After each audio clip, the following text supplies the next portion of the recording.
The Princess and the Freaking Frog. Wow! This is my first time talking in depth about a 2D animated movie, so let's make this a good one. The Princess and the Frog came out in 2009 and was directed by Disney legends John Musker and Ron Clements, who you may recognize for their work on tons of other Disney films, like Treasure Planet, The Great Mouse Detective, 2 Water Pictures, Hercules, Hercules, Hercules! and also Aladdin. As for this film, I've enjoyed it for a long time, but only this year or so I've really started to appreciate it, to the point where it's now one of my favorite Disney-only films, and most other people either find it alright or really enjoy it too. So let's dive right into this. The story is about a hardworking New Orleans girl named Tiana as she tries to achieve her dreams of opening up her own restaurant, only for her plans to be interrupted by the arrival of Prince Naveen, and for the deliciously evil Dr. Facilier to turn both him and later on her into frogs. And the rest of the film is a journey for both of them to become human again, all while they end up getting closer and closer to each other, and digging a little deeper and finding out what they really need. I really like the movie's story. While a few parts are a tad questionable, I guess, I don't even care because the execution and just fun of it all is so great. The scenes tend to be exciting, funny, heartwarming, saddening, or even creepy at times. I love the movie's messages, and I love Tiana as well.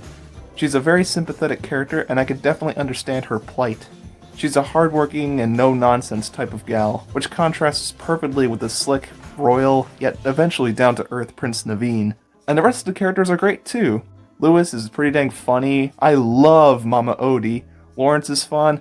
I surprisingly find Charlotte LaBeouf really funny and adorable, as well as being a great friend to Tiana. And Mr. LaBeouf is also quite humble, with him doing stuff like going into a simple diner despite having the ability to go into more fancy restaurants.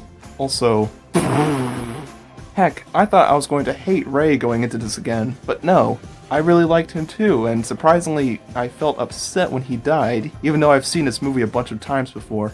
Maybe that's because I'm an overly sympathetic and polite softie.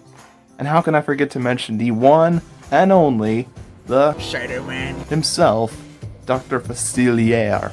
He's intimidating, he's slick, he's a trickster, he tempts Tiana at the end, and boy oh boy does he get one heck of a comeuppance. And I love his song, the way he's animated, his shadow counterpart. For God's sakes, I even pretended that his shadowy other friends were like my own imaginary friends for a brief time as a little kid. I love the animation in general as well. I love that they went the 2D route for this, and it further shows that not every mainstream animated film has to be made in the typical modern format. The animation is popping and vibrant, it's detailed and stylish, I just love looking at it, and I'd be committing a sin without complimenting the music. The songs are not only great, but even the typical score can be super jazzy and touching. Dig a Little Deeper is fantastic. I adore both covers of Down New Orleans, most especially the ending reprise. Friends on the Other Side is dark and thrilling, and the rest of them are nice too. But my favorite is quite easily Almost There. By God, I love this song. The instrumental, the music, the singing, the animation style during the whole sequence, it's all so unique and lovely. And what's worth mentioning about both Almost There and the 2 Down in New Orleans versions is that I can imagine myself making skits out of them sometime. The former I've imagined being me singing about completing my big Museum of Natural History recreation in Minecraft that I've had on the back burner for a while. The latter two being first about my everyday life here in Livonia, Detroit, and then about me finally achieving my dreams and possibly finding love. All that just goes to show how much of a mark this little movie has left on me. Honestly, the only gripe that I have is that Tiana is Disney's first African-American princess, yet throughout most of the movie she's a frog.